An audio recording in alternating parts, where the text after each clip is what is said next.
Hello, good morning sa ating pong mga ka-swimming pool dyan. Shout out po sa ating napakagaling na foreman. Ayun siya, nagsha-shot na po siya ngayon ng tubig. Yan, ito po yung ating pang-apat na bisita dito sa ating pong project na 10 by 12 meters. Yan.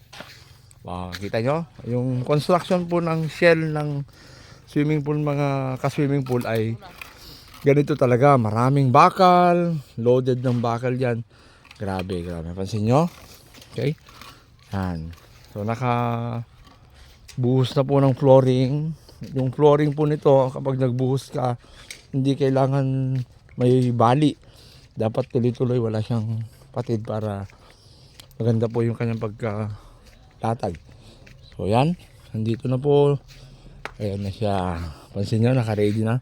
Nagsiset up na po sila ng walling niya para po sa susunod na pagsiset up lim ng mga pipings po niya.